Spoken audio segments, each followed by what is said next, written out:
Foi provavelmente uma das sessões mais confusas do plenário do Supremo Tribunal Federal, na qual, em determinados momentos, os ministros se perguntavam uns aos outros de que jeito, afinal, estavam votando. Um esforço coletivo de redação acabou chegando ao resultado final.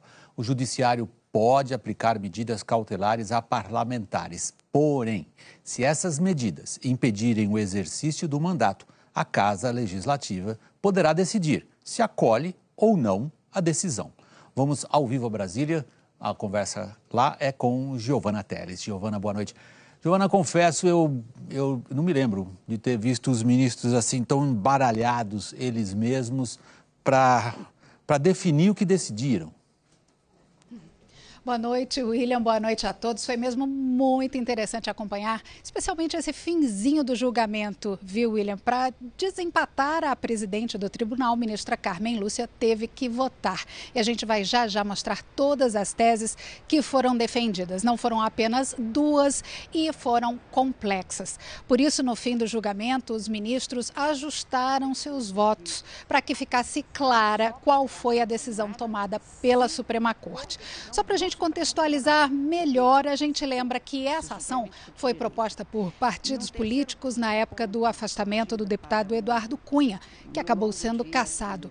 Foi um julgamento para resolver uma questão geral: se medidas cautelares diferentes de prisão podem ser aplicadas a parlamentares sem o aval da Câmara ou do Senado. Há um caso concreto, atual, em questão, que acabou sendo lembrado no fim: o do senador Aécio Neves, do PSDB de Minas, afastado do cargo pela primeira turma do Supremo e submetido também à medida cautelar de recolhimento noturno.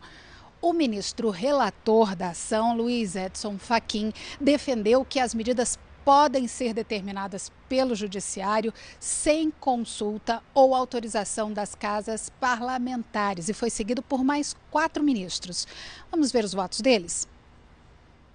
Uma vez que a imunidade é referente ao cargo e há aqueles que o detêm, não pode ser confundida em nenhum momento com impunidade ou a possibilidade de vir a sê-lo. Afinal, a imunidade é uma garantia, porque a República não comporta privilégios, até porque privilégio é incompatível com a República. A ideia de que o Poder Judiciário não possa exercer o seu poder cautelar para impedir o cometimento de um crime que esteja em curso é a negação do Estado de Direito. Significa dizer que o crime é permitido para algumas pessoas. Eu não gostaria de viver em um país que fosse assim. Submeter ato que é próprio ao Poder Judiciário ao escrutínio de outro poder, no caso o Legislativo, a revelia de comando constitucional neste sentido, porque com prisão não se confunde e, portanto, não há a incidência do artigo 53, parágrafo 2º da Carta, isso sim implicaria, com a devida vênia, corromper o equilíbrio do delicado sistema de separação entre os poderes. Afinal, o que se garante é a imunidade e não a impunidade. Essa é incompatível com a democracia, com a República e com o próprio princípio do Estado de Direito. Imunidade é prerrogativa que advém da natureza do cargo exercido.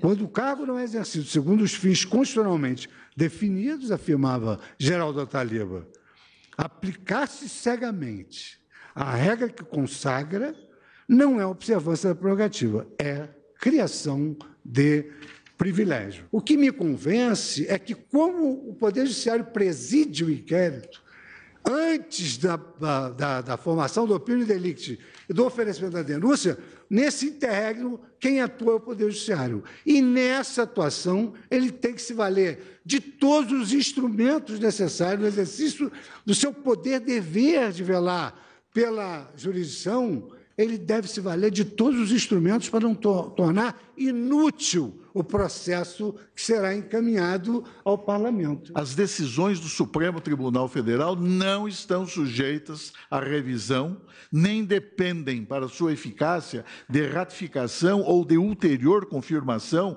por qualquer das casas do Congresso Nacional. Ao Poder Legislativo, a Constituição outorgou apenas o poder de relaxar a prisão em flagrante, forte, em um juízo político. Estender essa competência significa ampliar a referida imunidade para além dos limites da própria normatividade que lhe é própria, em ofensa ao postulado republicano e à própria independência do Poder Judiciário. Quem abriu divergência foi o ministro Alexandre de Moraes, que depois aderiu ao voto do ministro Dias Toffoli. A tese de Toffoli era que as medidas cautelares diferentes de prisão poderiam ser aplicadas em casos muito excepcionais e sempre com o aval dos congressistas. Houve ainda quem defendesse, como os ministros Marco Aurélio Mello e Gilmar Mendes, que não cabe de forma alguma ao Judiciário determinar medidas previstas no Código de Processo Penal a parlamentares.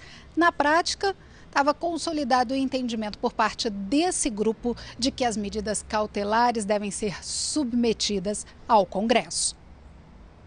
Os parlamentares, antes de condenados, com trânsito em julgado após o devido processo legal, eles só podem ser afastados do seu mandato, eles só podem ser afastados do Congresso Nacional em uma hipótese: flagrante delito por crime inafiançável. E mesmo nessa hipótese, quem resolverá em 24 horas, se remetendo os autos à Câmara respectiva, é o próprio Congresso.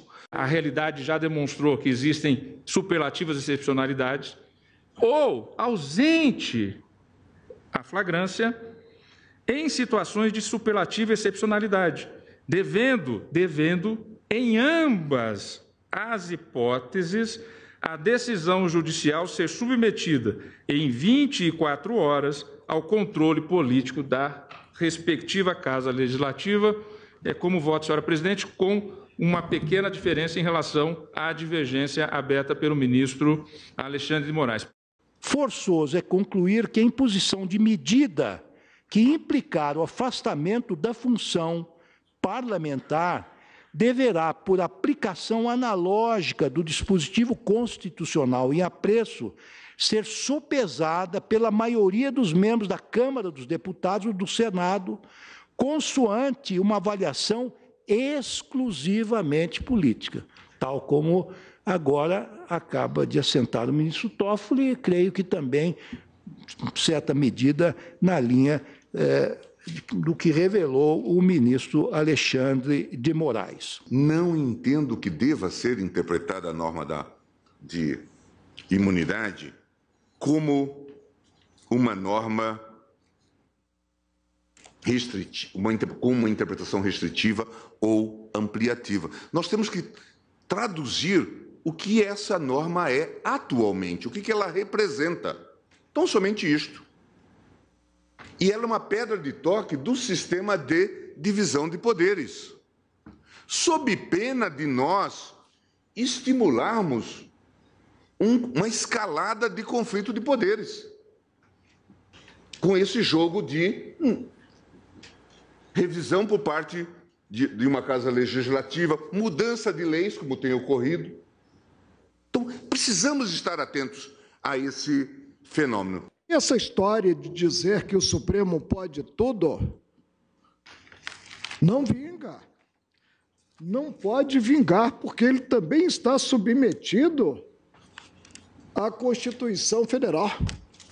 E se digo que deputados e senadores não podem ser alvo da prisão preventiva, concluo que não se aplica, e não estou aqui a cogitar, do poder de cautela que é íncito ao judiciário, poder de cautela em geral. Não se aplica qualquer das medidas do 319, que são medidas pessoais de constrição a deputados e senadores. 5 ministros de um lado, 5 de outro. A ministra Carmen Lúcia votou, mas abriu outra possibilidade, um enorme debate. O judiciário pode aplicar as medidas cautelares sem autorização das casas legislativas, com exceção do afastamento do mandato. Para essa medida de afastamento do cargo, no entendimento da presidente do Supremo, seria necessária a autorização de deputados ou senadores. Voto no sentido de que o Poder Judiciário pode determinar as medidas cautelares como exercício de jurisdição penal sem qualquer tipo de passo adiante, Sim.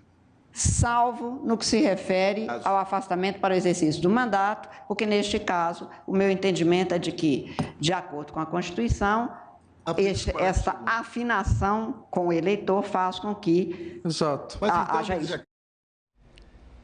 Depois do último voto, começou novo debate para que os ministros entendessem qual tese, afinal, tinha vencido. Foi mais de 1 hora para isso, até que se chegou à seguinte conclusão.